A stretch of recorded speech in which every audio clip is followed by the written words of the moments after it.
Cuando quieras, Luz, si querés, comenzamos, ¿no? Lo que sí estás con el micrófono apagado. Ahí está, perdón. ¿Ahí pueden ver todos la pantalla? Sí. Buenísimo. Y sí, vamos a poner esto así.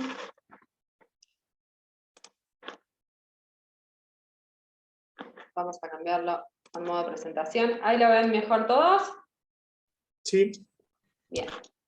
Bueno. Como bien dijeron anteriormente, mi nombre es Luz, trabajo en MKS, yo soy física médica, me dedico básicamente a protección radiológica en el área médica, no de manera excluyente, pero bueno, el grueso de mi formación tiene que ver con la parte médica. Quería preguntarles, antes de empezar, a los alumnos, si alguno se anima a contestarme si alguna vez durante su formación vio algo sobre protección radiológica. ¿Alguno alguna vez le hablaron sobre radioprotección o tienen idea de radiaciones ionizantes o algo por el estilo?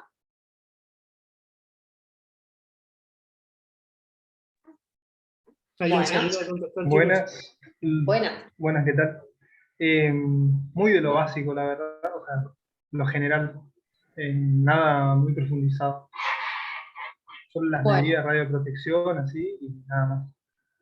Bien, ¿no lo tuviste durante tu formación de grado? La formación de grado de la carrera de medicina, ¿me decís? Sí. Sí, también sí, pero muy lo general, Bueno. dentro de la cátedra de imágenes, digamos. Bueno, buenísimo. Algo que por ahí siempre se mezcla es, bueno, ¿cuáles son las radiaciones ionizantes, ¿no? ¿Cuáles son las modalidades de imagen o incluso de tratamiento que utilizan radiaciones ionizantes? Para que quede claro, todo lo que es, mejor hablemos de lo que no es radiación ionizante. Resonancia no es resonancia magnética no es radiaciones ionizantes, y ecografía tampoco. El resto de las modalidades, tomo, radiología convencional y digital, todas las demás modalidades que utilizan equipos de rayos X, sí son radiaciones ionizantes. Medicina nuclear es radiaciones ionizantes. Radioterapia externa es radiaciones ionizantes. Radioterapia metabólica también es radiaciones ionizantes. Ahí tenemos un montón de cosas que se mezclan, tenemos distintos tipos de fuentes, tenemos cosas bastante variadas, pero vamos a tratar de hablar y de generalizar todo y de meter la mayor cantidad de cosas que podamos en una hora. Por supuesto, esto no es una introducción, así que espero que les sirva y que funcione también de disparador para ustedes, ¿no? Para poder querer saber un poquito más el día de mañana y poder estar un poco más preparados para abordar este tema que es complejo. Para eso lo primero que les voy a mostrar es esta imagen. Esta imagen muestra dos gráficos que quieren dar la misma información. El primero, este que está acá, no sé si me ven el puntero, es un gráfico de torta que les muestra la exposición media a la radiación a nivel mundial. A nivel mundial.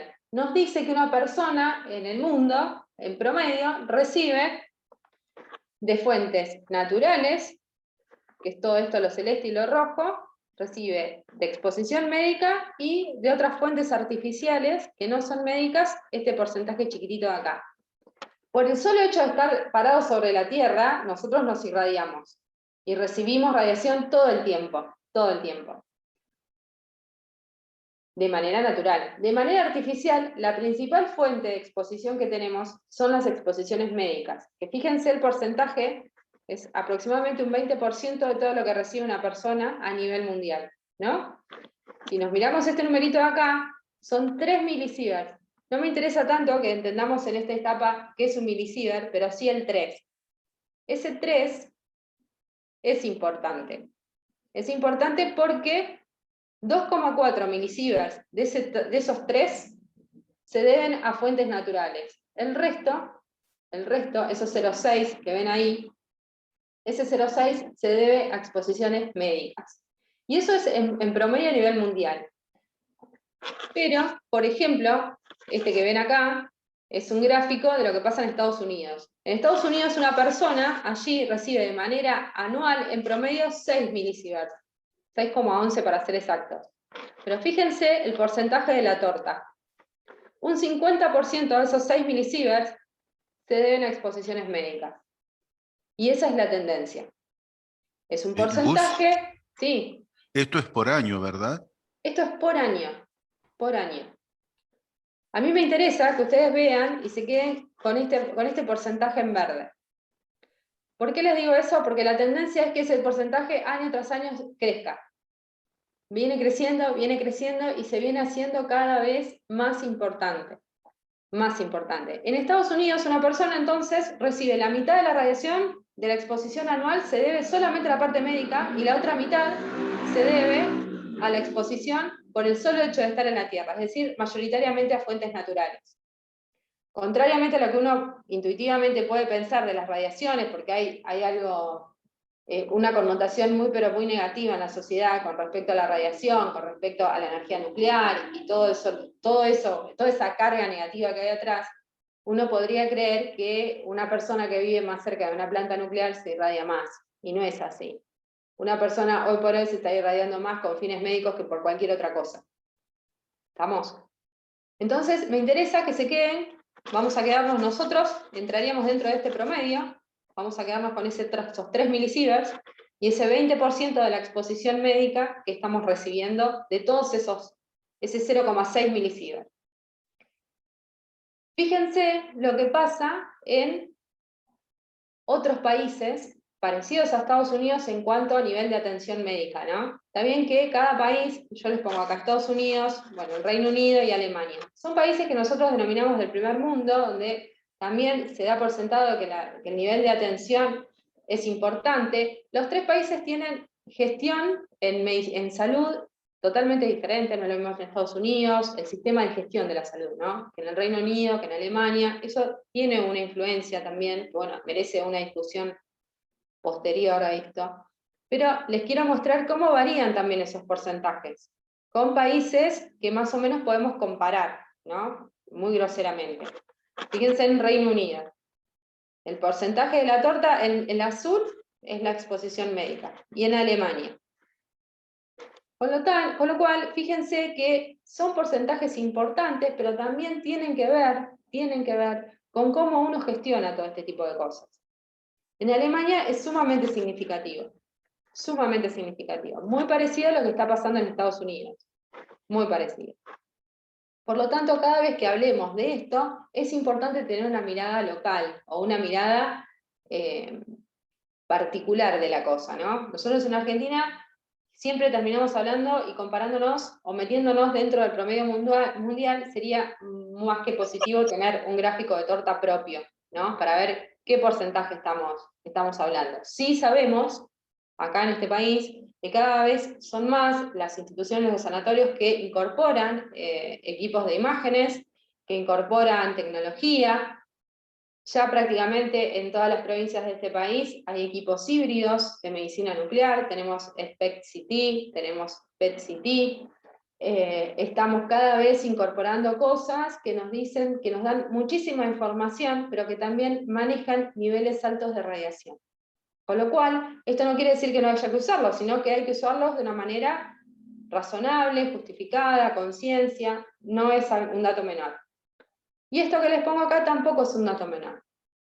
A nivel mundial se cree que entre el 3 y el 10% de los exámenes que se realizan con radiaciones ionizantes se hacen en pacientes pediátricos.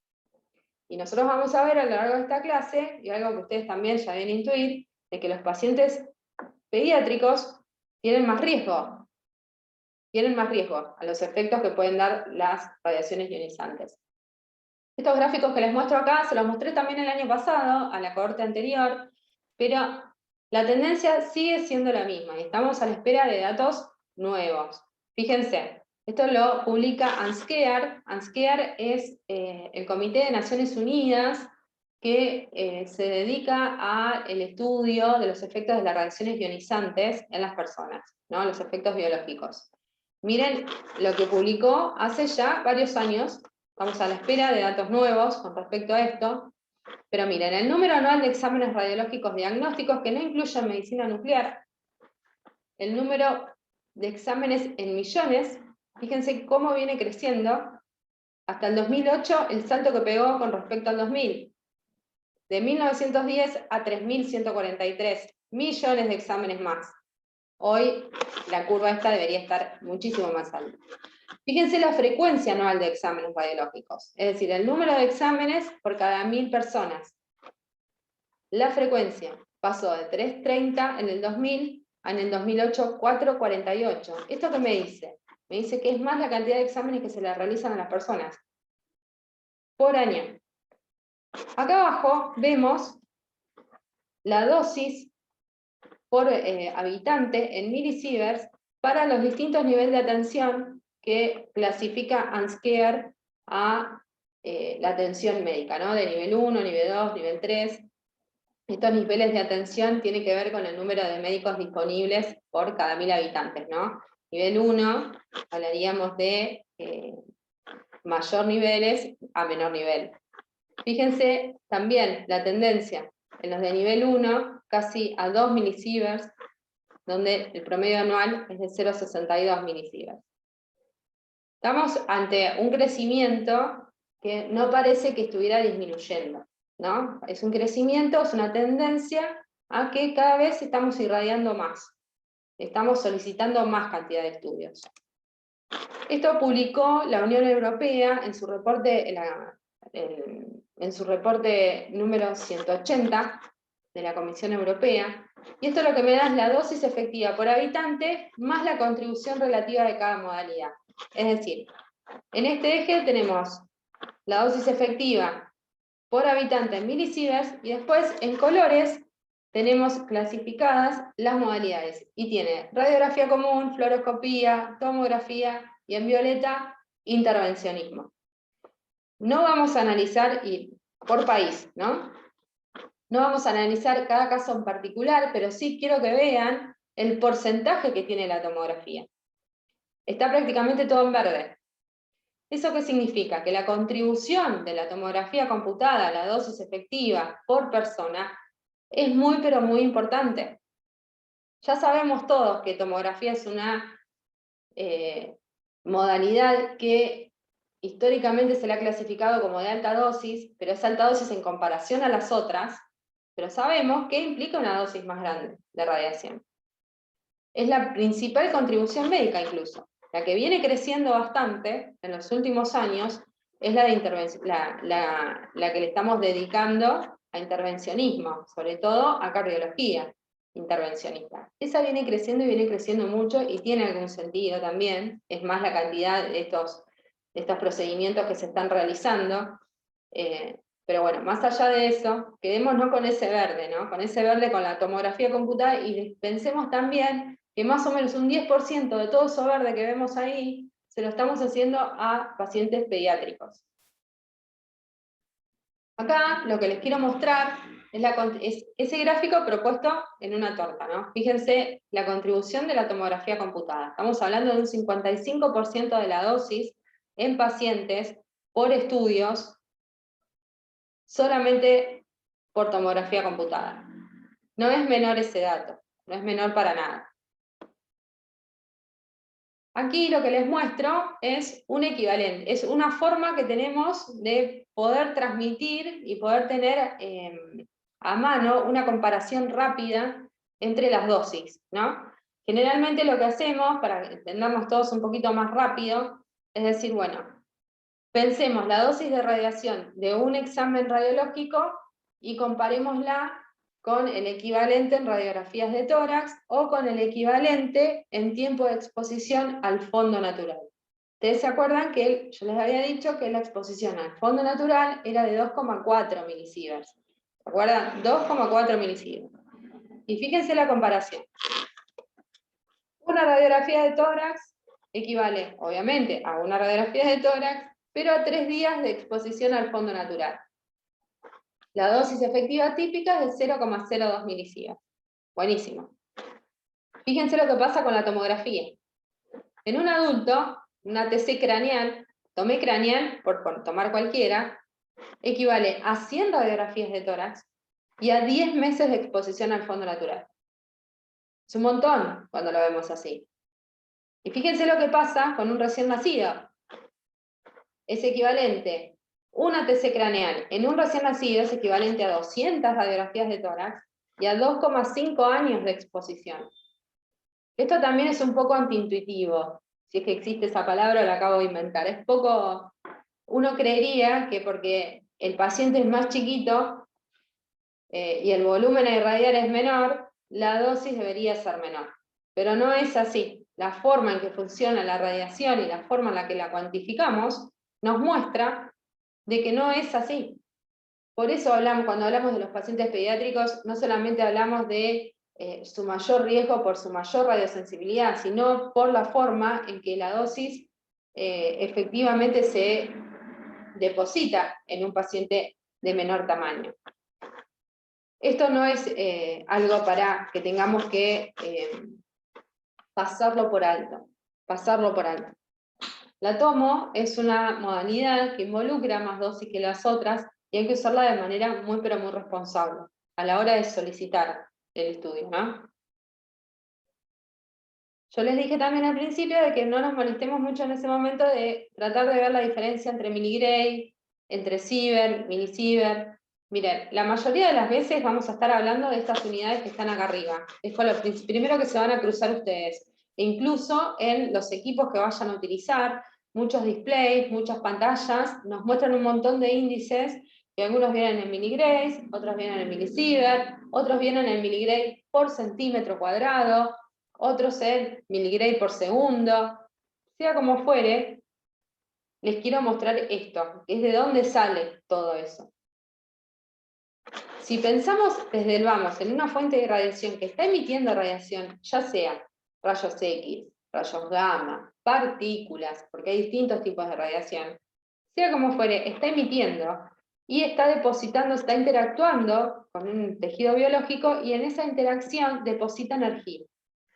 Entonces se define la unidad física fundamental para poder cuantificar todo lo que hace la radiación, que se llama dosis absorbida. La dosis absorbida se define de esta manera que está abajo. Es energía por unidad de masa.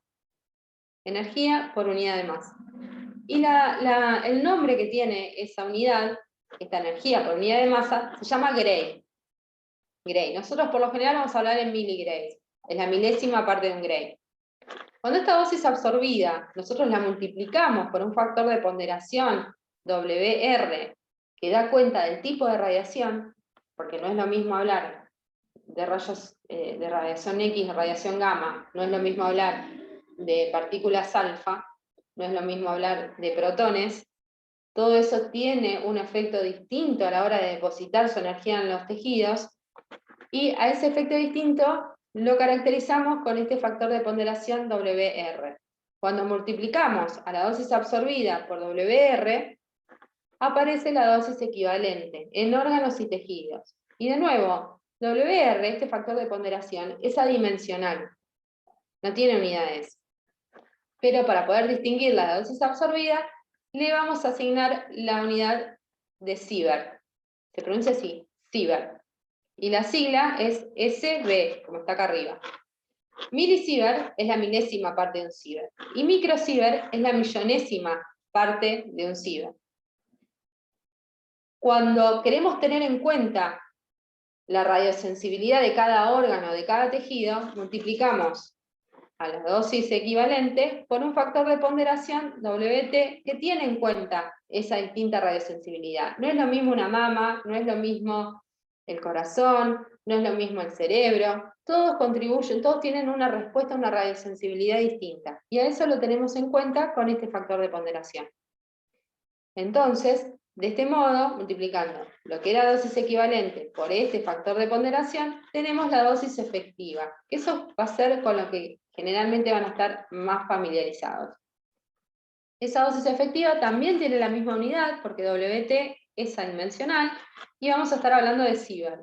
Por lo tanto, y acá es importante que ustedes cada vez que estén hablando de dosis, o cada vez que lean un reporte de dosis, o cada vez que vean un índice de dosis, sepan de qué unidad están hablando.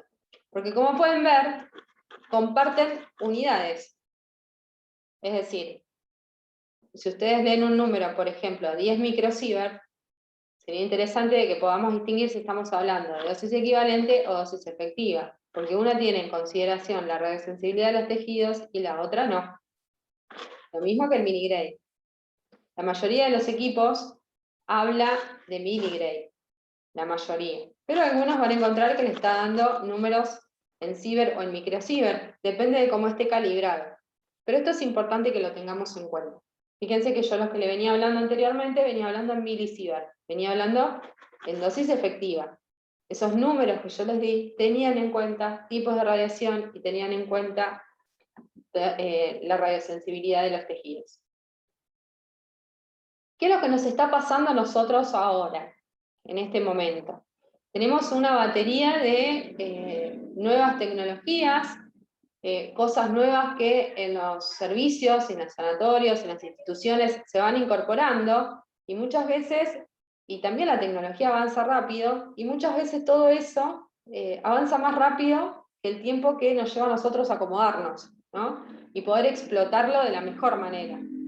Algo que yo no quería dejar pasar de esta charla era el tema de la radiología digital. La radiología digital se incorpora desde el vamos, primero que es buenísimo porque tiene todo digitalizado. Es decir, a un estudio radiológico yo lo puedo almacenar digitalmente. Entonces puedo acceder remotamente de un montón de lugares y es mucho más fácil. La verdad que es mucho más fácil. Te presta a un montón de cosas más.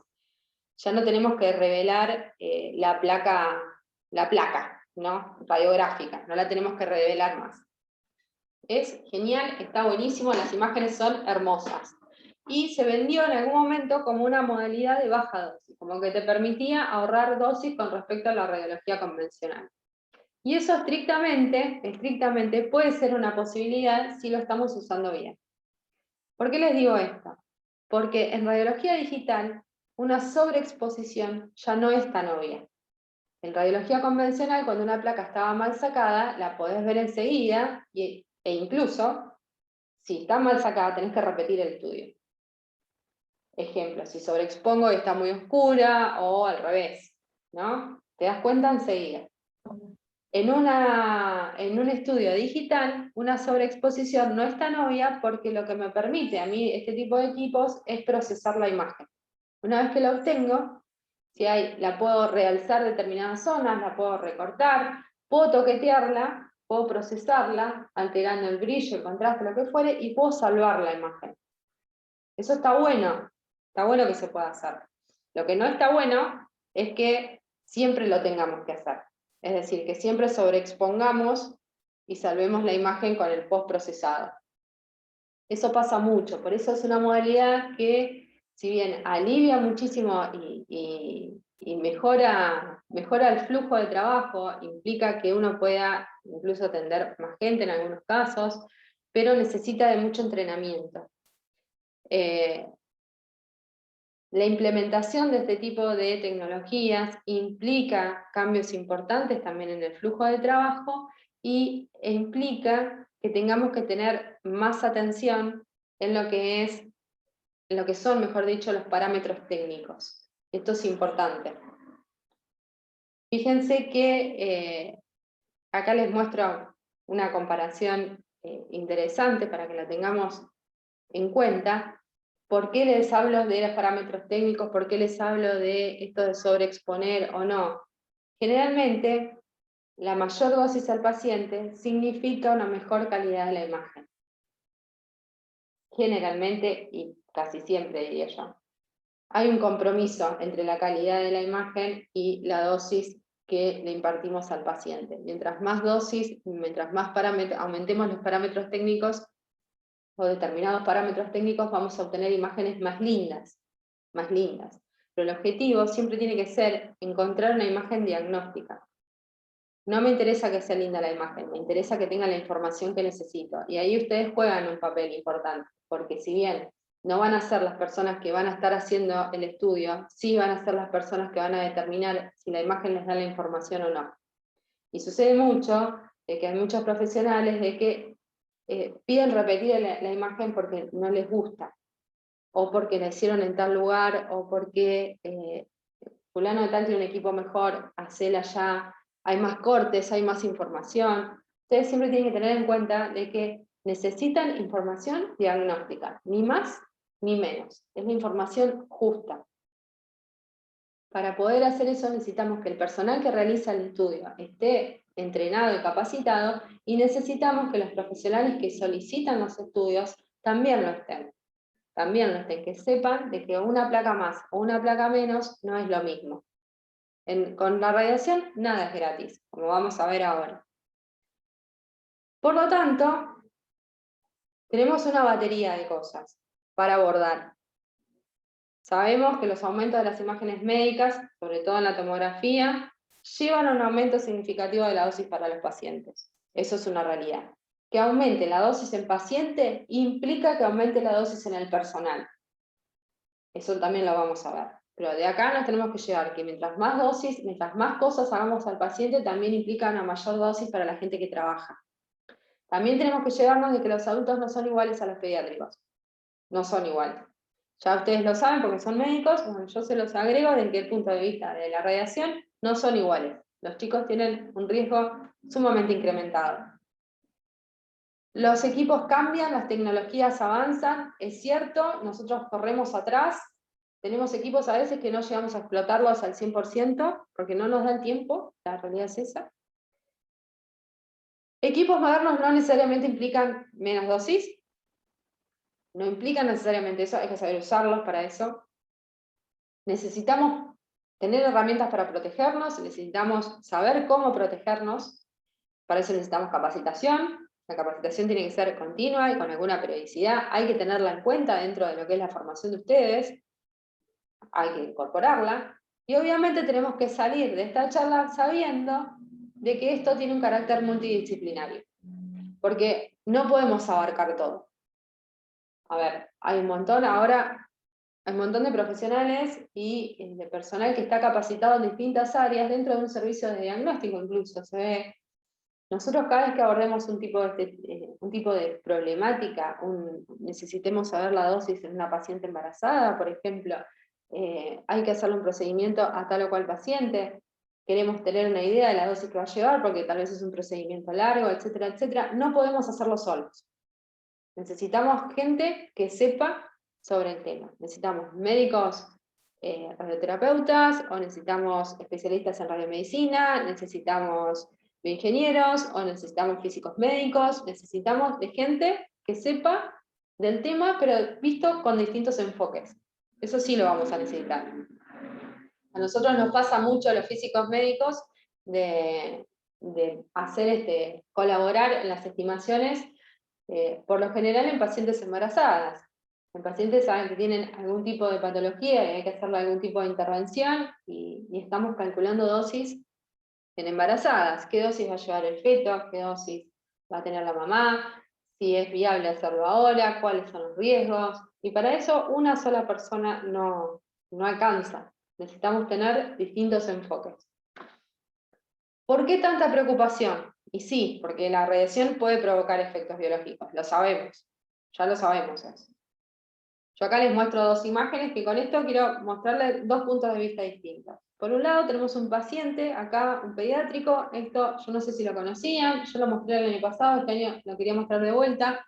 Esto salió en el New York Times, es un caso de sobreexposición en un paciente de 2 años, en un estudio de tomografía. Como pueden ver, ya la imagen misma me muestra una línea roja acá, se ve el corte tomográfico, vamos a abordarlo mejor.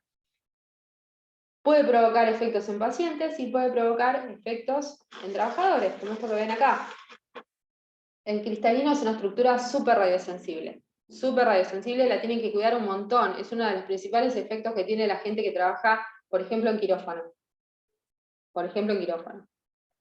Por lo tanto, tenemos que tener un enfoque desde el punto de vista del paciente y un enfoque desde el punto de vista de ustedes que van a ser los trabajadores. Tienen que empezar a autopercibirse como trabajadores expuestos a un riesgo catalogado como riesgo cancerígeno por la Superintendencia de Riesgo del Trabajo, por todo nuestro sistema legal. Las radiaciones ionizantes son un agente de riesgo y su empleador en algún momento lo va a tener que declarar como tal.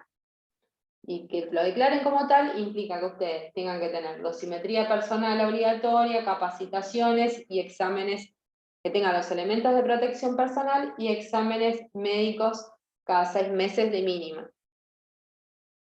¿Cuáles son los efectos biológicos de las radiaciones ionizantes? Muy por arriba, vamos a contar lo siguiente. Primeramente, que se basan en el daño que puedan causar en la estructura celular. La estructura más radiosensible es el núcleo celular. No es la única estructura radiosensible, pero el núcleo tiene su importancia porque almacena toda la información genética que tenemos. Hay 2 tipos de efectos que pueden causar las radiaciones a nivel nuclear, a nivel de la cadena de ADN. Unos se llaman efectos directos y otros efectos indirectos. Fíjense que en esta columna de acá se los muestro. El efecto directo de la radiación viene, esta flechita roja, que sería la radiación, interactúa con el ADN y provoca directamente el daño, ioniza la molécula de ADN y provoca directamente el daño en una de las hélices. Es como que choca directamente con la hélice. Este daño puede ser en una cadena o en las 2 cadenas, pero interactúa de manera directa. Por eso el nombre efecto directo. Y esto que ven acá es cómo interactúa de manera indirecta. Ustedes saben que somos fundamentalmente agua. Bueno, la radiación interactúa con el agua. Cuando interactúa, se genera la radiólisis del agua, generando estructuras simples pero muy reactivas, que lo que hacen es ionizar de manera indirecta a la cadena del ADN. Fíjense que primero, por eso se llama indirecto, porque es en 2 pasos. Primero ioniza el agua, genera radicales libres, que son muy reactivos, y esos radicales libres son los que terminan actuando sobre la cadena de ADN. Por lo tanto, tenemos daño de manera directa y de manera indirecta. Una vez que se genera el daño en el ADN, puede pasar una serie de cosas. Yo acá les muestro de manera muy pero muy simplificada cuáles pueden ser los caminos a seguir. El daño puede pasar, entonces se genera la respuesta, y esa respuesta es una reparación correcta del daño. Eso sería el mejor de los casos.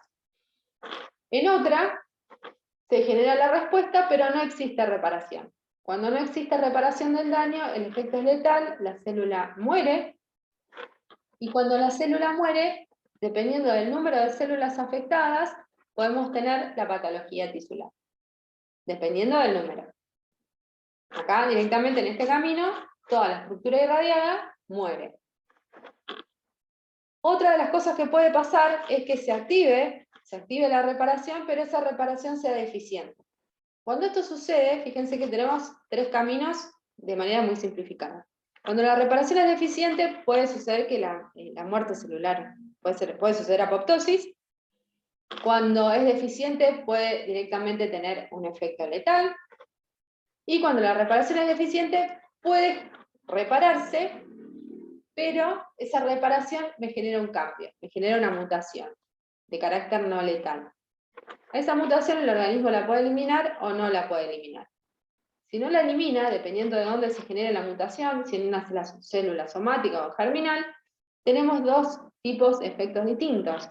Si es en la somática, hablamos de cáncer; si es en la germinal, de efectos hereditarios. Por lo tanto, tenemos un abanico de posibilidades. ¿Qué factores influyen potenciando o no este tipo de cosas? Bueno, la primera es algo que llamamos ley radiobiológica. Esta ley afirma que las células son más radiosensibles si son mitóticamente más activas y menos diferenciadas, que es lo que les pongo en este grafiquito que vemos acá. El oxígeno es un modulador positivo de la radiosensibilidad,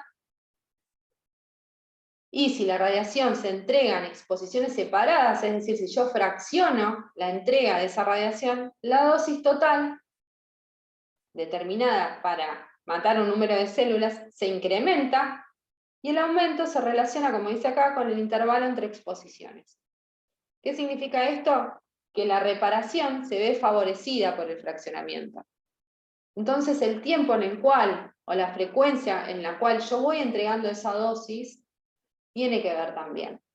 Me favorece la reparación.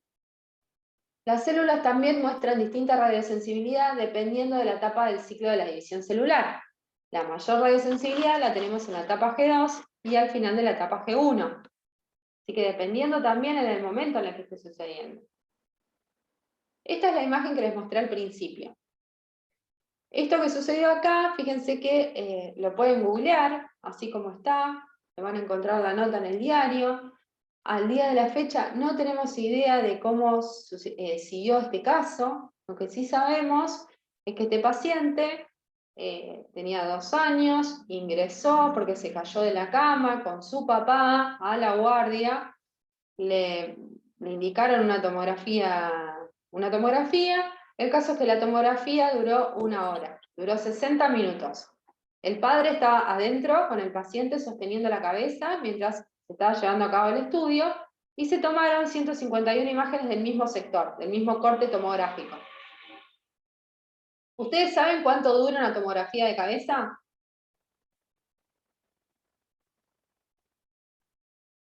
A ver, ¿alguien se anima a contarme cuánto dura una tomografía de cabeza? 7 segundos. Muy, pero muy poquito. Ya está bien que estábamos en el 2009, 2008 ahí. Pero 60 minutos es una exageración total. Total. Este caso fue paradigmático, salió en el diario, todo el mundo empezó a hablar mal de la tomografía después de esto. Fue un error en el equipo, fue una negligencia absoluta por parte de la persona que estaba llevando a cabo este procedimiento.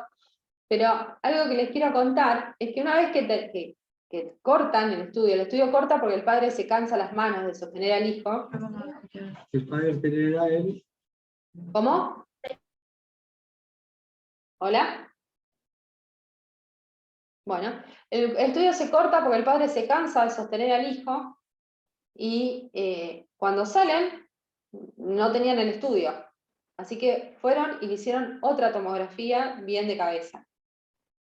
O sea que el chico no solamente estuvo 1 hora ahí, sino que después fueron y le hicieron otra más para que el médico pueda evaluar lo que estaba sucediendo. Acá fallaron un montón de cosas que las vamos a ir viendo a lo largo de la charla. Pero en principio lo que podemos ver es que se nota de manera delimitada el corte tomográfico. Y vemos que está un poco enrojecida esa zona. Y también podemos ver un poco de alopecia, podemos ver una serie de cosas que indican de que algo pasó, ¿no? Bueno, y a eso vamos ahora. Esto que vimos acá en esta imagen, esto rojo, por decirlo de algún modo, entran en lo que vamos a denominar efectos deterministas. Los efectos de la radiación se pueden dividir en 2. Pueden ser, de todos ese abanico de posibilidades que les mostré, la podemos agrupar en dos grandes grupos, en efectos deterministas o efectos estocásticos. Los efectos deterministas involucran daños en un número significativo de células. El número de células afectadas y que muere es tal que provoca, anula el órgano o el tejido, por así decirlo. Afecta la funcionalidad del órgano o del tejido. Involucra un número importante de células, es un tipo de efecto que siempre caracterizamos como de alta dosis, es lo que se observa generalmente cuando tenemos altas dosis de radiación. Estos efectos tienen una característica, que es que tienen un umbral de dosis. Ustedes pueden ver acá, en este gráfico, de frecuencia en función de la dosis, no pasa nada, o sea, no aparece el efecto hasta un determinado valor de dosis. Este valor que yo indico acá es el umbral de dosis. A partir del umbral de dosis ya el efecto se empieza a expresar en la mayor cantidad de individuos posible, ¿no? Ese umbral de dosis es conocido. Y lo que sabemos de ese umbral de dosis es que si trabajamos por debajo del umbral, ese efecto no se va a expresar.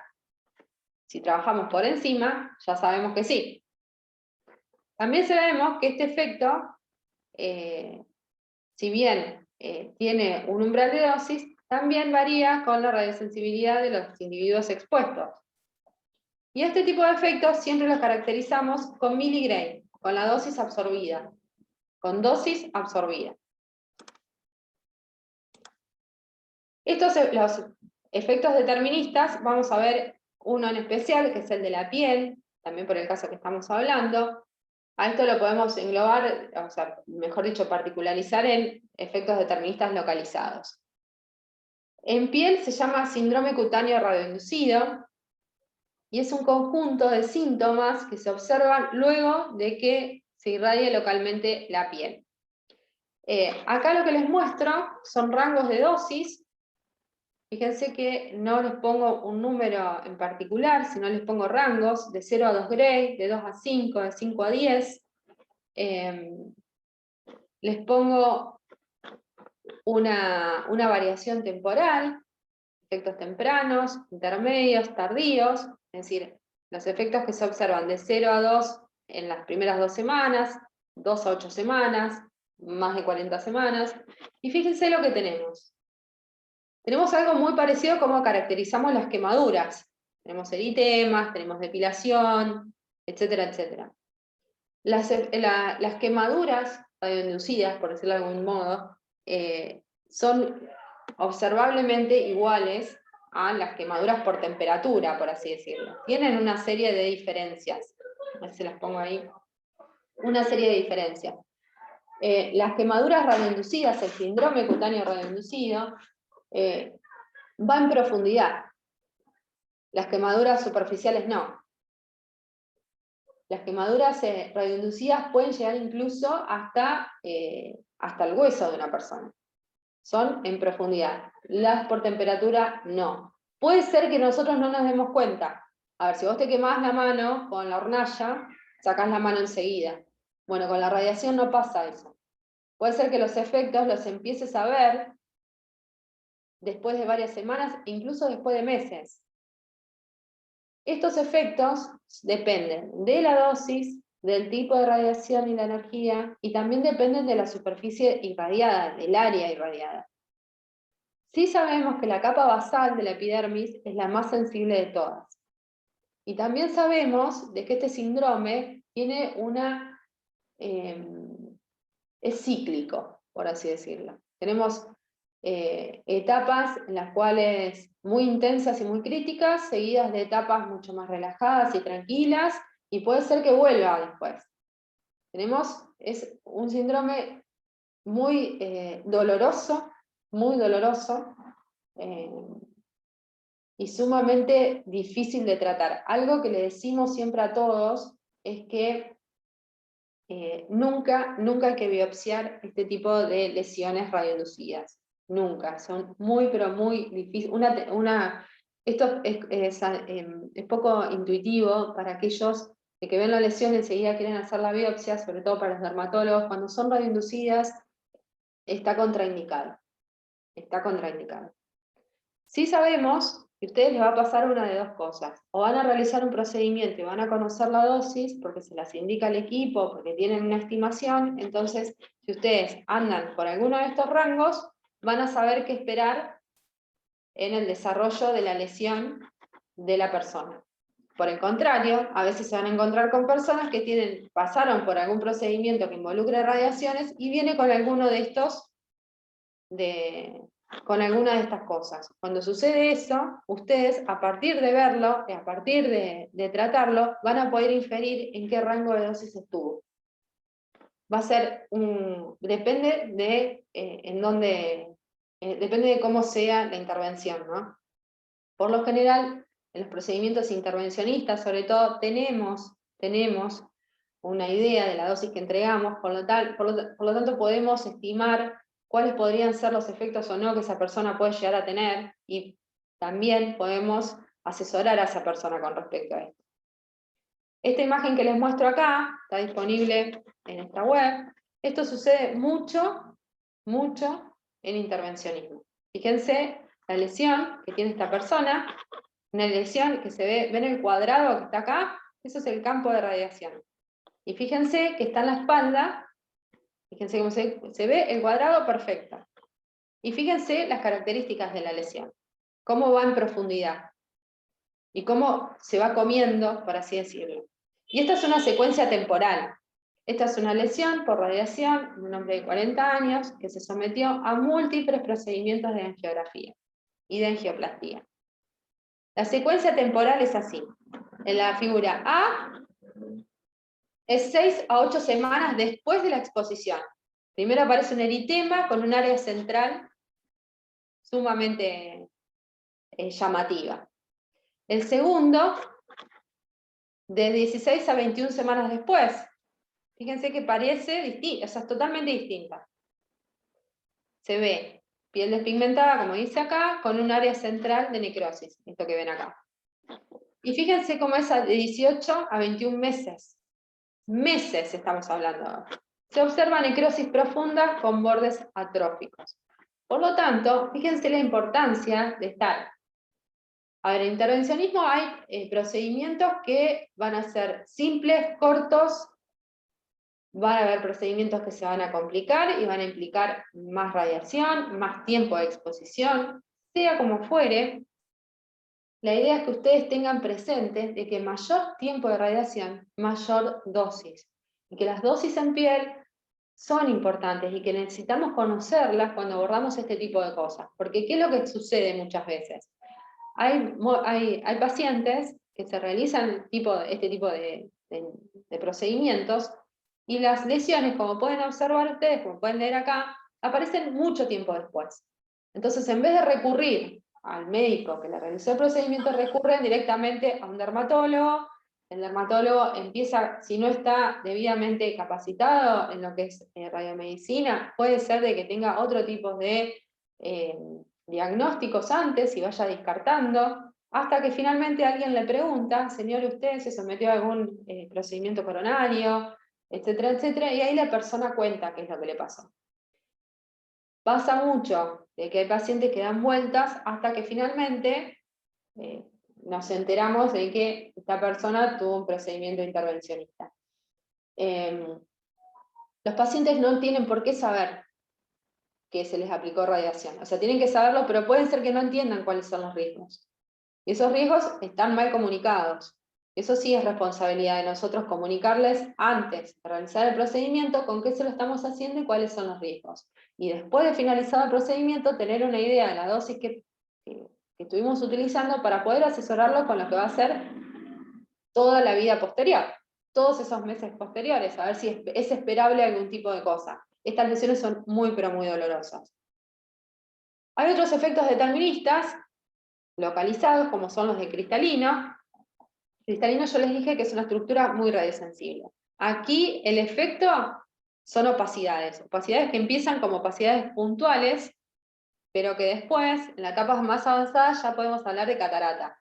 Esto también es muy normal en pacientes que se expusieron mucho los ojos, por ejemplo, en algún estudio, en alguna tomografía, por ejemplo, mal hecha, o en trabajadores, es decir, médicos, médicas, personal técnico, personal de enfermería, que trabaja en intervencionismo, que trabaja con el famoso arco en C. En este tipo de personal que no usa gafas plomadas, que no se cuida, en este tipo de personal es muy común hoy por hoy ver opacidades puntuales. Como les pongo acá, fíjense que antes el cristalino se comprobó su mayor radiosensibilidad hace muy pocos años. Se sabía que era radiosensible, pero no sabía que era tan radiosensible, por así decirlo. Se juntó la evidencia científica necesaria para poder hablar de este tema y poder bajar un montón los umbrales. Fíjense que antes el umbral de dosis era de 5 grays, es decir, alguien pensaba que si trabajaba por debajo de los 5 grays no iba a tener opacidades, y hoy el umbral es de 0,5. Hay una diferencia importante, por eso hay que cuidarlo mucho al cristalino. Y después tenemos el efecto determinista por excelencia, que es el famoso síndrome agudo de radiación, es el que vemos en las películas, es el que vemos, por ejemplo, no sé si vieron la serie Chernobyl. En Chernobyl, la nueva que salió, esa que tiene esa miniserie, se observa mucho los efectos, está muy bien hecha en ese sentido, los efectos del síndrome agudo de radiación. se entiende como lo que dice acá, un espectro de respuestas que implican reacciones hematopoyéticas, gastrointestinales, cardiovasculares, y el sistema nervioso, a una dosis muy alta, pero que ya no es localizada. La dosis para que se exprese este síndrome tiene que ser dosis en todo el cuerpo o la mayor parte del cuerpo. La respuesta se divide en 4 síndromes separados que dependen mucho de la dosis. Bien, acá yo les resalto los rangos de dosis. Tenemos la parte prodrómica, donde el paciente tiene náuseas, vómitos tempranos a las pocas horas de la irradiación. Esto se ve más o menos a las 2 grays. Esto sirve mucho para la gente para los primeros respondedores, se dice así, ante las situaciones de emergencia. Yo trabajaba en el Centro Atómico de Ezeiza, para la Comisión Nacional de Energía Atómica, y a los médicos que se entrenaban en los simulacros y los que se entrenaban para poder dar respuesta ante un posible escenario totalmente de emergencia, los entrenábamos para ver esto también, ¿no? De qué síntoma ves, bueno, en qué rango de dosis andás, ¿no? Para poder hacer ese primer, ¿cómo se llama? Me sale screening, pero no es el screening. Bueno, ya me va a salir. Teníamos eso trabajado, ¿no? De poder ver algunos síntomas e inferir qué dosis tenía esa persona. El hematopoyético, en dosis entre 2 y 8 grays, agotamiento severo de elementos sanguíneos, debido a muerte celular, gastrointestinal, dosis mayores a 5 gray, anorexia, letargia, diarrea, disminución de fluidos, etcétera, etcétera. Y neurovascular después de los 20 grays, es decir, dosis mayores a 20 grays. Generalmente produce una muerte rápida, que nos llega a las horas o a los días. Esto es lo que van a ver, casi siempre se ve en las películas en las que hay una ojiva nuclear que han pasado de un lado a otro y la persona que lo lleva empieza a tener síntomas y demás. Lo que muestran las películas en esos momentos es esto que yo les muestro acá, es el síndrome agudo de radiación. Les recomiendo mucho la serie de Chernobyl igual.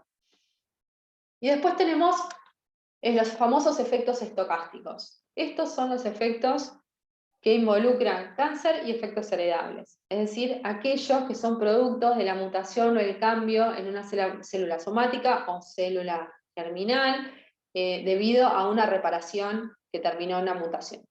Básicamente es eso. ¿Cuál es el problema con estos efectos? Es que no tienen umbral de dosis. No tienen umbral de dosis. Por lo tanto, como pueden ver acá, la frecuencia de aparición en función de la dosis tiene esta forma. ¿Qué significa esto? Que no me importa cuán chica es la dosis, el riesgo nunca es 0. Y son efectos que nosotros los relacionamos con exposiciones a bajas dosis. ¿Cuál es el problema con estos efectos? Insisto, no importa cuán baja sea la dosis, el riesgo nunca es 0. Y son de estos efectos, básicamente, de los que nos tenemos que cuidar un montón. Porque los efectos deterministas, si nosotros trabajamos por debajo de los umbrales, no pasa nada. Pero en los efectos estocásticos, el riesgo nunca es 0. El cáncer radioinducido lo vamos a entender nosotros como un proceso mediante el cual la radiación induce un daño en el genoma celular y es de manera probabilística. Pero también sabemos que las mutaciones no son exclusivas de la radiación. Esas mutaciones que genera la radiación se agregan, como dice acá, a este pool de mutaciones que surgen como resultado de otros agentes genotóxicos. Eso sí lo sabemos. Hay algo que se llama atributabilidad, que tiene que ver con atribuir un cáncer a una razón, a un agente en particular, ¿no? Eso con la radiación no sucede, porque no podemos atribuir, o sea, no hay nada que se exprese distinto, por así decirlo, en el organismo de una persona que haga darnos cuenta de que un determinado tipo de cáncer está relacionado con una exposición en particular, ¿no? Eso no lo podemos hacer ahora. Sí podemos inferir que se puede ver sí sabemos que la radiación es causal de cáncer, pero el camino inverso no lo podemos hacer. Por eso cuando se generan algunas situaciones en donde una persona, por ejemplo legal, que quiera atribuir su cáncer a un evento de exposición o a condiciones de trabajo deficientes, lo que hacemos también, todos de manera multidisciplinaria, entre los médicos, los físicos médicos,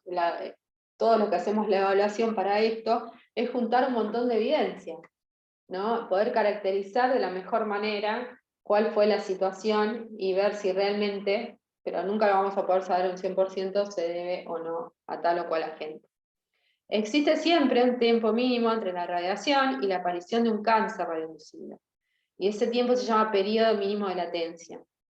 Va a depender de la edad, del tipo de tumor, y podemos hablar desde 2 años hasta más de 2 años, hasta más de 10 años, ¿no? Nos sucede eso también, de que el riesgo nunca es cero, y de que esos efectos pueden aparecer muchos años posterior a la radiación, a las situaciones de exposición que vivimos. Esto que les decía, hoy temprano, de cuán distinto es cuando es un adulto, cuando es un pediátrico, y fíjense qué distinto es cuando son hombres y mujeres también. El riesgo de incidencia de cáncer durante toda la vida, según sexo y edad, durante la exposición a una dosis de 10 milisieverts. Estas son estimaciones realizadas en una población particular, que es la de Estados Unidos, y está publicado en este informe que ven acá. Esto es, porcentaje de riesgo en función de la edad, en rojo hombres, en azul mujeres. Fíjense qué distinto que es. Qué distinto que es. En los pediátricos, el riesgo de un recién nacido con respecto a una mujer de 40 años. Es un montón la diferencia. El riesgo en los pediátricos es muchísimo más alto. Y el riesgo para las mujeres también es más alto en comparación a los hombres. Estas curvas que ven acá, yo las puse hasta 40 años. Si nosotros la extendiéramos hasta 80, por ejemplo, esas curvas se van juntando. Se van juntando. Y ya nos comportaríamos de la misma manera. Pero todo lo que es la edad fértil, lo que es la adultez temprana, por así decirlo, la niñez y adolescencia, tenemos esto que ven acá. Por lo tanto, a nosotros no nos puede dar lo mismo irradiar a un pediátrico que irradiar a un adolescente. No nos puede dar lo mismo. El riesgo de cáncer, como les pongo acá, resultante de la exposición, es mayor en pediátricos en comparación a los adultos, y segundo, el riesgo de cáncer asociado a la exposición es inferior en hombres que en mujeres. Y eso es un resultado importante de este estudio, sumamente importante. Esto que les veo acá, que les muestro acá, es una presentación también, pero ya de manera cualitativa, acerca del riesgo de cada prueba diagnóstica en pacientes pediátricos. Esto está publicado por la Organización Mundial de la Salud en 2016. Fíjense que, por ejemplo, una TCR craneal a un chico de 1 año de edad tiene un riesgo bajo, bajo, bajo. Pero ya pedir un PET-CT, ya el riesgo es moderado. Esto es como para tener una idea, un pantallazo rápido, ¿no? Un pantallazo rápido. Es importante tenerlo en cuenta a la hora de solicitar. Y esto que ven acá, este 2 o 3 veces que les señalo acá, tiene que ver con el riesgo que tienen las poblaciones pediátricas. Es decir, los chicos tienen un factor incrementado de riesgo entre 2 y 3 veces con respecto a un adulto. Y eso también es importante y es necesario que lo tengan ustedes en cuenta, que van a ser los futuros médicos que van a solicitar exámenes. Van a solicitar. Los efectos hereditarios son condiciones patológicas que surgen como consecuencia de un daño genético, que se transmite de una generación a otra. Ahora bien, nosotros, el sistema de protección radiológica incorpora el efecto hereditario como un efecto estocástico, pero no porque tengamos datos suficientes en humanos. O sea, toda esta cantidad de información radiobiológica que les estoy mostrando tiene su base científica, básicamente en los estudios que se le han hecho a la población, a la cohorte de Hiroshima y Nagasaki, a toda la población que sobrevivió y a su descendencia. Toda esa información estadística, epidemiológica que tenemos ahí es la base para nosotros poder hacer todas estas estimaciones que hacemos y poder hablar y clasificar a los efectos como los estamos haciendo ahora. ¿Qué pasa con los efectos hereditarios? Desde Hiroshima hasta acá habrán pasado 3 generaciones, 4. No tenemos estadísticas suficientes para poder hablar de estos efectos en humanos. Pero sí lo tenemos esta estadística robusta en animales. Y en animales lo que se observa es que sí hay efectos hereditarios. Entonces todo lo que es el sistema de protección radiológica incorpora estos efectos hereditarios dentro de lo que son nuestros efectos estocásticos de manera conservadora. Seguramente, con el paso de los años y de las generaciones, vamos a poder tener una estadística robusta en personas. Pero hasta ahora la tenemos de los animales y es una estimación razonable poder trasladarla a la base de la estimación de riesgo en personas.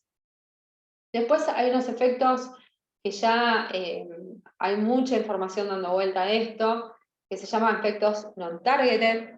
Estos efectos se refieren a efectos inducidos por la radiación que se manifiestan en células cuyo núcleo no fue directamente irradiado. Yo les dije que la base de los demás efectos tenían que ver con la irradiación en el núcleo. Bueno, también les dije que no era la única estructura radiosensible.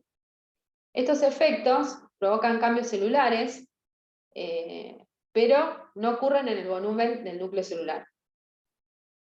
Aquí la radiación puede haber interactuado con el citoplasma, con células vecinas, con otros órganos o tejidos. El caso es que se da una comunicación entre estas células y esta comunicación induce el daño, induce esos efectos.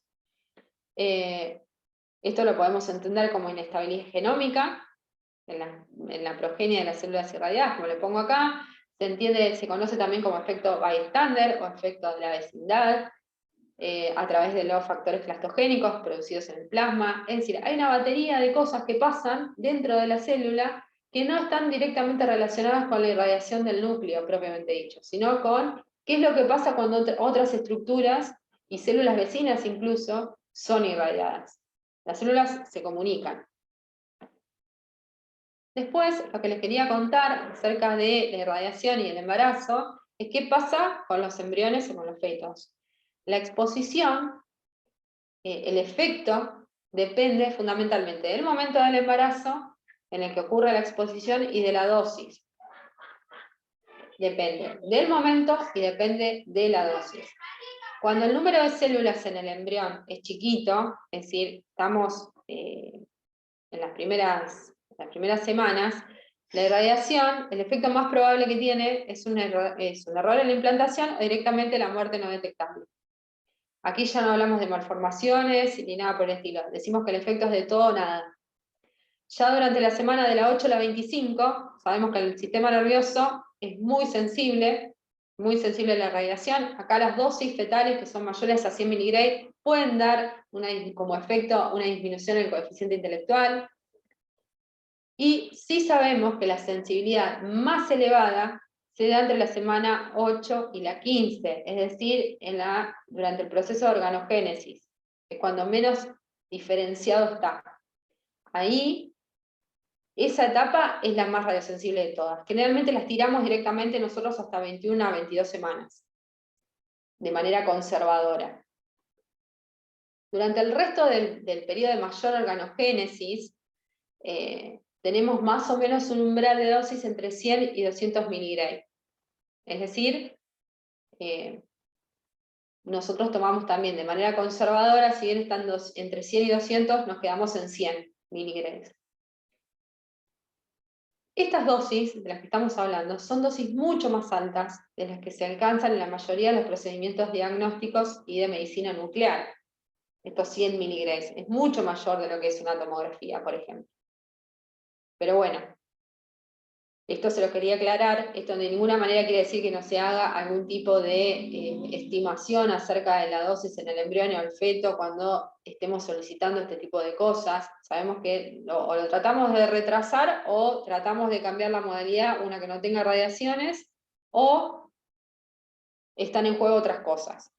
Y ahí sí hay que consultar con la madre, hay que ver cómo se procede, etcétera, etcétera. Pero sí, lo que les quería contar es que desde el punto de vista de la protección radiológica, el paciente es la madre. El paciente es la madre. El embrión o el feto para el sistema de protección radiológica forma parte de lo que vamos a llamar miembros del público. Y ahora vamos a ver un poquito más sobre eso. Fíjense que dentro de un servicio tenemos gente con un montón de roles distintos. Unos son pacientes, otros están en la sala de espera, otros son médicos, técnicos, etcétera, etcétera. Por eso, vamos a hablar de lo que es la protección del paciente y la protección del personal, y vamos a ver de que una está de la mano de la otra forzosamente. Para eso, el sistema de protección lo que hace es clasificar las categorías de exposición, y esto de la mano con lo que le venía diciendo recién. Tenemos exposición ocupacional, que es la que recibe cualquier trabajador o trabajadora como resultado de su trabajo, la exposición de los pacientes, que es una exposición intencional para beneficio del paciente, y tenemos exposición del público, que lo que hacemos nosotros es decir, aquellos que no son ni trabajadores ni pacientes, entran como miembros del público. Y el caso especial que tienen es el del embrión o el feto, que para el sistema de protección radiológica se toma como miembro del público. ¿Cómo hacemos para encarar la radioprotección entonces con estas categorías y estos distintos roles que vamos teniendo? Tenemos 3 principios fundamentales, de los cuales hay uno que para ustedes es sumamente importante, que es el primero, el de justificación. La justificación implica que cualquier decisión que ustedes tomen tiene que implicar más beneficio que daño. Sí o sí tiene que haber más beneficios que daños. La valoración del diagnóstico, los beneficios terapéuticos, como dice ahí, y los potenciales daños derivados de la radiación. Todo eso tiene que dar más beneficio que daño. Un estudio que ustedes solicitan tiene que ser un estudio que les agregue información o que les dé información que ustedes no tenían. No pueden pedir un estudio que les dé información redundante, sobre todo en el tema de radiaciones ionizantes. El segundo es el de optimización. Este principio lo conocemos todos como ALARA, tan bajo como sea razonablemente alcanzable, e implica que todos los procedimientos que tengan radiación ionizante tienen que utilizar la menor dosis posible. La menor dosis posible. Y el último es el de aplicación de límites de dosis, que lo que te asegura es que nadie esté expuesto a radiación, a riesgos de la radiación considerados inaceptables. Y esto vamos a verlo un poquito más. ¿Qué vamos a entender por paciente? A ese individuo que recibe la exposición y que espera un beneficio. Espera un beneficio. Y el problema que tenemos con los pacientes es que nosotros no podemos reducir la dosis indefinidamente. No podemos, porque si no se altera el resultado del estudio o del tratamiento. Es decir, siempre va a haber un mínimo de dosis a partir del cual nosotros vamos a empezar a trabajar, porque si no, no podemos tener la información o el tratamiento que queremos. Este que ven acá es la publicación 105 del ICRP, de la Comisión Internacional de Protección Radiológica, está en castellano, se los recomiendo, trata y mucho de la protección radiológica de los pacientes. Les da tips, les da enfoques, les da información actualizada, está bueno que lo tengan en cuenta. ¿Cuál es el límite de dosis de los pacientes? Esta es una pregunta que me hacen muchísimo los médicos y que quiero que se lo lleven de acá como uno de los resultados más importantes de la clase de hoy. Los pacientes no tienen límite de dosis. No tienen. Los que tienen límite de dosis son los trabajadores y los miembros del público. Pero los pacientes no.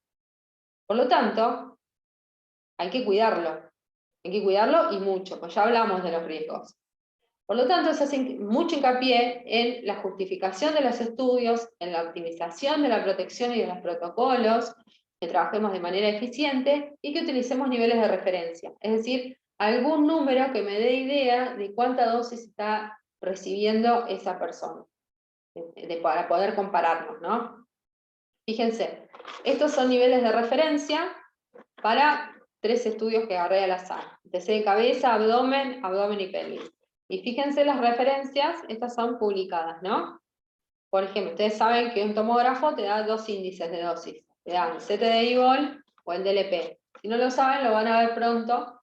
Van a ver que en los estudios ustedes les va a dar, bueno, la imagen, y les va a dar una serie de números y de datos. Les va a dar esto.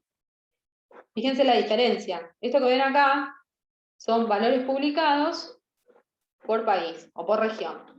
Y pueden ver que son distintos. El CT de IVOL, generalmente a la dosis total la aproximamos más con esta, con el DLP.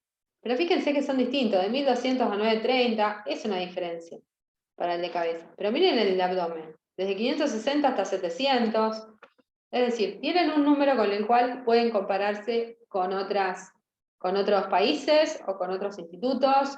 Generalmente los niveles de referencia se hacen por institución, se hacen por país y se hacen por región. Nosotros acá en Argentina hay algunas experiencias, yo hice una en Córdoba, hay una también Garham hizo, están muy buenas para implementar en los servicios, porque nos ayuda a ver cómo estamos trabajando. Esto es como conocemos el principio de ALARA, de optimización. Tan bajo como sea razonablemente alcanzable es la sigla y es la traducción. En este sentido, me gustaría que se lleven esto, que trabajar de manera optimizada implica usar la menos dosis de radiación que yo pueda. Y esto en una imagen lo podemos traducir de la siguiente manera. Yo necesito que mi imagen tenga información diagnóstica, no necesito que sea linda. Necesito una imagen que tenga la información diagnóstica con la menor dosis de radiación posible. Esto es importante. Y otra cosa importante es irradiar solamente el área de interés, nada hacer proyecciones exageradas, solo las proyecciones que necesito, y evitar información redundante. ¿Y esto por qué se los digo? Parece una obviedad, pero sucede mucho, sobre todo en los cambios de guardia y demás, que se solicitan estudios, estudios que se hicieron, por ejemplo, no sé, en el turno anterior, ¿no? Me pasó en Rosario, me pasó en Córdoba también, en una institución en la cual a un neonato le hicieron 80 placas en un mes. Un chico que estaba en una incubadora, estaba internado, le hicieron 80 placas en un mes. Y se las hicieron no para... la excusa, la razón fue que cada residente que entraba en su turno correspondiente pedía una batería de exámenes. Entonces ustedes ya saben con todo lo que vieron hoy, de que eso fue totalmente innecesario, de que era información redundante, de que solicitar hasta 2 placas por día implica, sin que eso me modifique mi conducta como médico, sin que eso me modifique el diagnóstico, solamente para tildar una checklist a la mañana, no está justificado y no es una buena forma de trabajo. Y eso pasa, y pasa y mucho. Por eso, evitar estudios radiológicos con información redundante, evitar la automatización, evitar la mecanización a la hora de solicitar los exámenes. El examen a mí me tiene que cambiar la conducta diagnóstica, me tiene que dar información que me cambie la conducta, o me tiene que dar información que reafirme algo que yo sospecho, porque tengo otra evidencia que me lleva a ese camino, o me tiene que hacer evaluar el tratamiento. Pero nunca puede ser porque sí, nunca puede ser porque yo quiero mi placa, no quiero la placa del que estaba antes, a conciencia y de manera justificada. Esto que ven acá es algo esta imagen es sumamente exagerada, está en internet hace mucho tiempo dando vueltas. Es una imagen horrible, a campo abierto, exagerada. Fíjense que acá se irradió prácticamente al chico entero, cuando la zona de irradiar era muy chiquita. Bueno, esto es lo que hay que evitar que pase. Esto es lo que hay que evitar. Sobre todo con neonatos, insisto. El tema de los chicos es sumamente importante. Las exposiciones médicas entonces siempre tienen que estar debidamente justificadas. Por lo tanto, la evaluación que ustedes hagan tiene que contemplar, obviamente, la historia clínica, si tuvo estudios radiológicos previos, qué tratamientos le hicieron, mayor precaución en el caso de los chicos, y también fomentar la interconsulta, porque preguntar y charlar con un colega no tiene nada de malo, sobre todo en las instituciones en las que son grandes y tienen la posibilidad de charlar de un servicio a otro, ¿no? Ahí existe esa posibilidad. Y hay gente que estudia, hay especialistas en diagnóstico por imágenes, que les puede dar una mano enorme a la hora de pedir una determinada proyección o algo por el estilo. Y de nuevo, 1/3 de los estudios que se realizan son innecesarios. El 30% de todos los estudios radiológicos que se hacen son innecesarios. Hay que trabajar mucho ahí.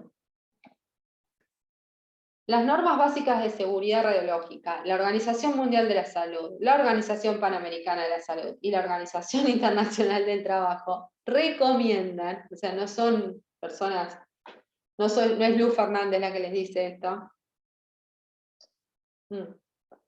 recomienda lo siguiente. La justificación del estudio radiológico de un paciente se realice siempre en consulta entre el médico que lo realiza y el médico que lo prescribe. Si esta consulta es difícil, lo que se recomienda es que usen una guía de criterios de prescripción, elaborada por sociedades médicas pertinentes, obviamente, que en la solicitud del estudio incorporen toda la información clínica necesaria y que tengan las proyecciones apropiadas al caso, no todas las proyecciones posibles. Es importante conseguir los estudios previos también, para evitar repetir los estudios. Y también, de nuevo, soy muy hincha con esto, mayores precauciones con pediátricos, son más radiosensibles, sobre todo los recién nacidos. ¿Cuáles guías pueden consultar ustedes en caso de que la interconsulta sea difícil? Yo acá les muestro 4. Esta que ven acá, la guía de recomendaciones para la correcta solicitud de pruebas de diagnóstico por imágenes, esta es argentina, tiene la 2ª edición, estamos esperando que salga la 3ª. Esta guía es sumamente práctica, ponen así como está en Google y salta, la pueden descargar, es gratis. Después acá les muestro otras, esta es la de la Unión Europea, esta, el iRefer es de Inglaterra creo, y esta obviamente es de Estados Unidos. Pero son muy parecidas entre ellas, alguna que otra diferencia.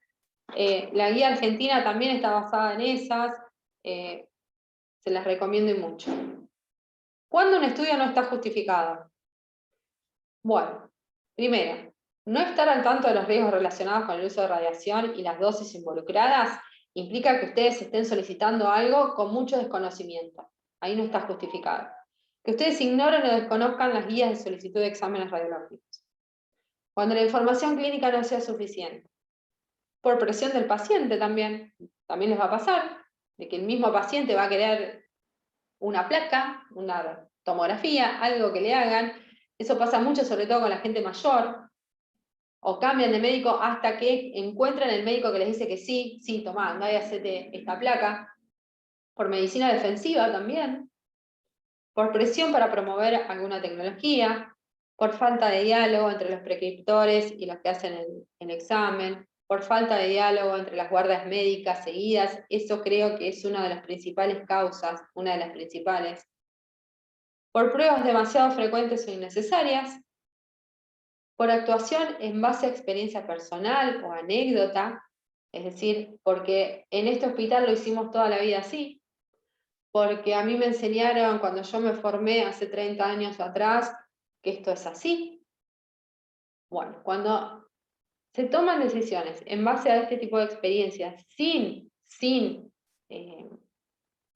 un sustento científico importante, eso no está justificado.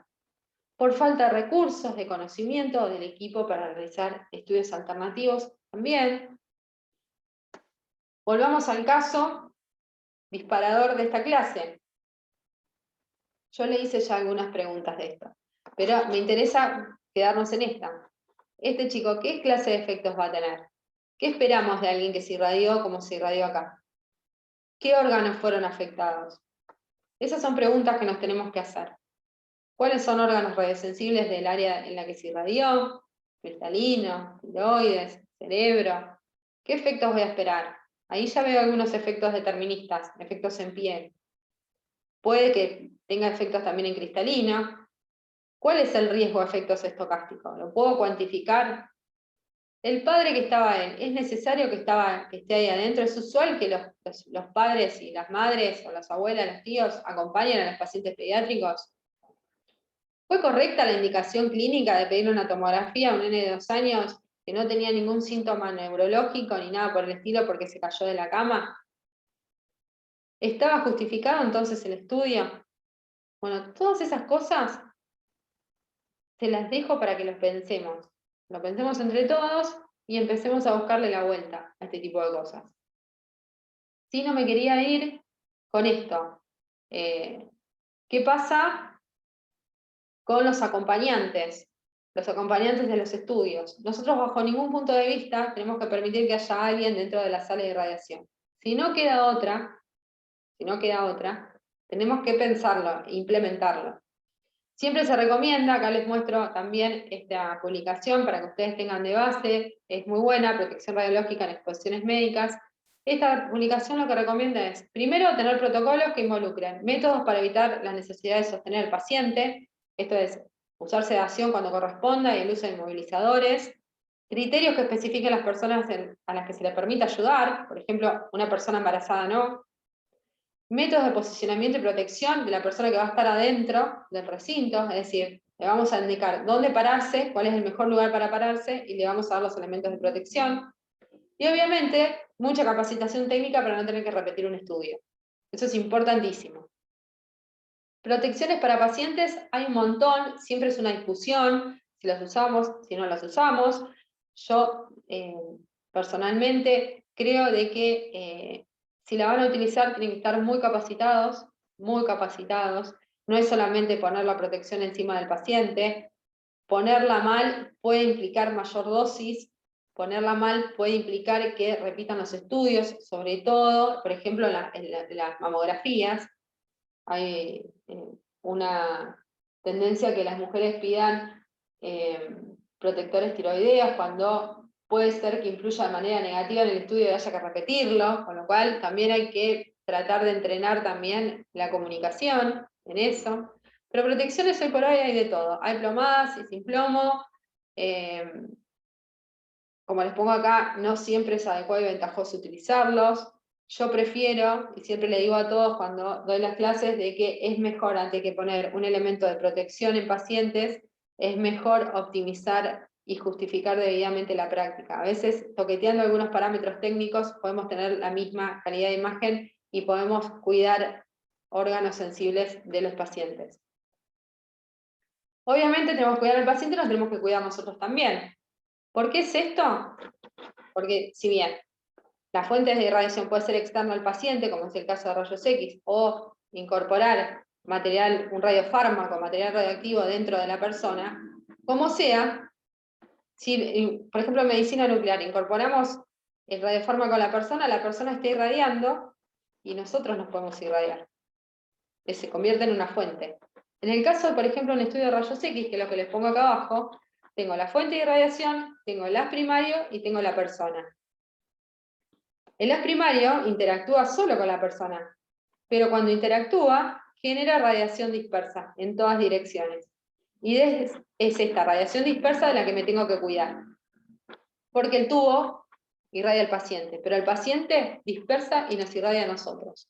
Por lo tanto, para poder disminuir esto, tenemos 4 herramientas, que dependiendo de la modalidad van a poder usar más unas o más otras. La primera es el tiempo, y sabemos que a menor tiempo de exposición, menor dosis. O sea, mientras más rápido vamos la cosa, menos vamos a exponer. Esto es un parámetro importante en intervencionismo. Mientras más entrenados estemos, más rápido vamos a poder realizar los procedimientos, menos exposición vamos a tener. Otro parámetro es la distancia. Yo creo que es la mejor para usar, la mejor de todas, porque no implica ni gastos en recursos, y es solamente alejarse de la fuente de irradiación. Lo que dice la distancia es lo siguiente, miren el dibujito que está acá. Si ustedes, por ejemplo, están parados a 1 metro de la fuente de exposición, y se alejan 1 metro más, van a recibir 1/4 de lo que recibían antes. Alejarse 1 metro más es un paso largo. Un paso largo. Es decir, si esta fuente es mi paciente, y yo estoy parada al lado de la camilla, más o menos a 1 metro, si yo me alejo un paso más para atrás, estoy recibiendo 1/4 de lo que recibía antes, que es un montón disminuir eso, un montón. Estos son ejemplos de cómo usar la distancia. Fíjense, esto es un arco en C, este perfil de colores implica dosis, en rojo mucha dosis, verde poquita dosis. Tengo el tubo abajo del paciente, el paciente se está irradiando, emite radiación dispersa en todas direcciones, y tengo la persona que dirige el procedimiento aquí. Fíjense que en rojo tengo alta tasa de dosis, en miligray por hora está, 8 miligray por hora. Si esta persona se corre 1 metro para atrás, hace un paso largo para atrás, fíjense cómo cambia el perfil. Cómo cambia el perfil de dosis. Es sumamente importante. Sumamente importante el tema de la distancia aquí y el uso de elementos de protección personal. En esta imagen falta una cortina plomada acá. Fíjense que la zona roja es la zona de mayor exposición, extremidades bajas y manos. Esto que ven acá, que parece una araña, es un tomógrafo visto desde arriba, ¿no? Y estas curvas que ustedes ven se llaman curvas de isodosis. Cada punto de cada curva tiene el mismo valor de dosis. Por ejemplo, en esta 50, 20, 10. Más allá del valor, del número, de lo que fuere, yo lo que quiero que vean de acá es que hay una curva en la cual la dosis es casi cero, que es acá. Es decir, si ustedes tienen que estar dentro de la sala de tomografía, el mejor lugar para pararse es al lado del gantry. Ahí la tasa de dosis es casi cero. Y acá lo ven en otro equipo. Fíjense que por acá la dosis sumamente bajita. Sumamente bajita. Conviene más pararse acá, al lado del gantry, que pararse a los pies de la camilla. Y esto es algo que se lo podemos decir también a una persona que tenga que estar adentro del recinto acompañando a alguien. Está cerca y se está radiando muy pero muy poco. Por supuesto a esto hay que agregarle los elementos de protección personal y demás. ¿Cuáles son los elementos de protección personal? Bueno, ustedes seguramente ya están familiarizados con el famoso delantal plomado. Si están en procedimientos intervencionistas, recomendamos mucho el chaleco y pollera porque distribuye mejor el peso. Ustedes piensen que un delantal plomado está pesando entre 3 y 4 kilos. Si tenemos todo ese peso en los hombros durante 3 horas que me dura un procedimiento, créanme que les va a pasar factura a la espalda. Cuando usamos chaleco y pollera, el 70% del peso pasa a la cadera, y eso alivia muchísimo, muchísimo la espalda.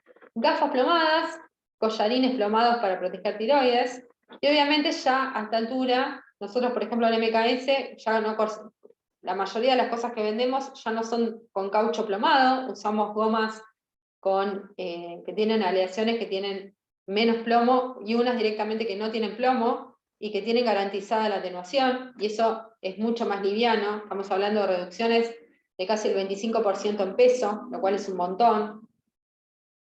Y tenemos elementos de protección estructurales. Tenemos los famosos biombos, las cortinillas también plomadas, y esto que les muestro acá es todo lo que debería tener, por ejemplo, un arco en C. La mampara suspendida es una de las mejores herramientas de radioprotección disponibles estructurales. Si tienen un equipo que tenga esa mampara, les pido por favor que lo usen. Esta mampara se sostiene, está plomada, y se pone lo más cerca posible del paciente. Cuando la utilizamos, tenemos protegido casi todo el tronco superior de la persona que la dirige el procedimiento y también de parte de sus compañeros. La cortina plomada, acá abajo, importantísima, importantísima para proteger extremidades inferiores.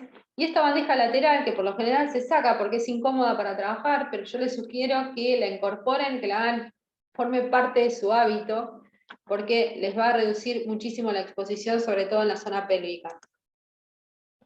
En el caso de medicina nuclear, todo lo que es la radioprotección está más orientada a proteger la fuente y no proteger al personal. Esto es así porque el tipo de radiación y las energías que utilizamos para hacer los radiofármacos son muy distintas a lo de rayos X. Un delantal plomado en rayos X te protege de radiación dispersa del paciente. Y te protege de hasta un 95%. Es un montón. Pero en medicina nuclear, utilizar un delantal plomado prácticamente va a ser transparente. Va a ser transparente. Lo único que va a generar esa sensación de seguridad, pero no los va a proteger como corresponde. El delantal plomado no está pensado para medicina nuclear. En estos casos utilizamos otro tipo de cosas. Por ejemplo, estas pantallas reforzadas donde podemos fraccionar por debajo de la pantalla. Acá lo que podemos hacer, sobre todo en los casos de contaminación de una superficie, donde se me rompió la jeringa con el radiofármaco y se manchó todo el piso con el Tecnesio 99 que le íbamos a poner a la persona para hacerle el estudio. Acá hay que jugar mucho con un parámetro que se llama periodo de semidesintegración. Ese periodo depende de cada sustancia radioactiva. Y es un tiempo. Y es el tiempo que debe transcurrir para que la actividad de esa fuente se reduzca a la mitad de su valor original. Es decir, cuando pasó un periodo de semidesintegración, la actividad disminuyó a la mitad. Y esto en medicina nuclear es sumamente importante, sobre todo porque los periodos de la mayoría de las sustancias radiactivas con las que se hacen los radiofármacos son cortos. Entonces, por ahí una contaminación la podemos controlar delimitando el área y dejando que pasen varios periodos de semidesintegración. Y capaz que en 6 horas lo tenés ya limpio, ¿no? Porque ya disminuyó la actividad de ese radiofármaco.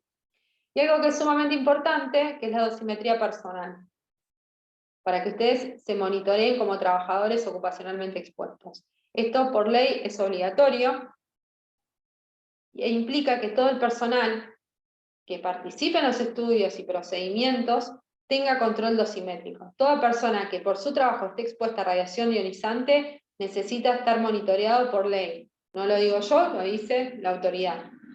Sea cual fuera el rol que cumplan, si están expuestos de manera ocupacional, tienen que estar monitoreados. Y esto es algo también con lo que frecuentemente nos enfrentamos en algunas situaciones, porque capaz que, a ver, si ustedes están en quirófano, el quirófano es un lugar donde hay muchos roles. Están los médicos, están los técnicos, están los enfermeros, están los anestesistas. Hay una batería de gente y están todos expuestos a radiación. Y la radiación no distingue. Ni el título de grado, no distingue si sos varón o mujer, no distingue, no distingue por recibo de sueldo, ni por antigüedad, ni por nada. Si vos estás ahí adentro, te alcanza. Por lo tanto, tenés que estar monitoreando y tenés que tener los elementos de protección personal que necesites. ¿Para qué usamos la dosimetría? Y bueno, para poder controlar. ¿Qué vamos a controlar? La dosis que recibimos. Como trabajadores tenemos un límite de dosis, que es lo que les comentaba hoy. Como trabajadores tenemos 20 milisievert por año. No podemos pasarnos de ese valor de dosis. ¿Por qué tenemos que trabajar porque debajo de estos 20 milisievert? Porque así nos vamos a asegurar que los efectos deterministas son evitados y que la probabilidad de sufrir estocásticos es suficientemente baja. Suficientemente baja.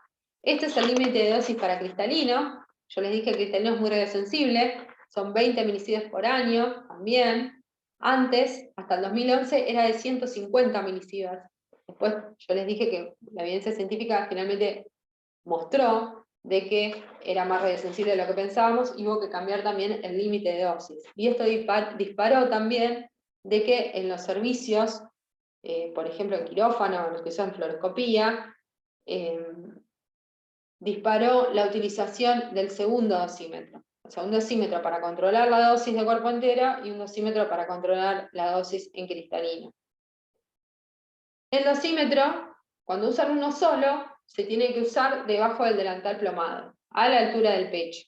Y hay cosas que podemos hacer y hay cosas que no podemos hacer con el dosímetro, porque el dosímetro no deja de ser un instrumento de medición. Es un instrumento. Los dosímetros los tienen que llevar puestos durante toda la jornada laboral y solamente durante la jornada laboral. No me lo puedo llevar a mi casa y no puedo ir al kiosco a comprar el sándwich del mediodía con el dosímetro puesto. Hay que almacenarlos en el tablero correspondiente. Y lo tengo que cuidar de otro tipo de exposición. No lo puedo dejar en el cajón adentro de la sala de tomografía. No lo puedo dejar ahí, tiene que tener un lugar especial. Es un instrumento, por lo tanto tiene ciertos cuidados, si no la integridad de lo que mida puede llegar a estar alterada. Es decir, si ustedes guardan el dosímetro en el auto un día de verano con 35 grados afuera, porque te lo olvidaste de adentro, probablemente ese dosímetro tenga su lectura alterada. No lo puedo dejar en un lugar donde haya humedad, es un instrumento.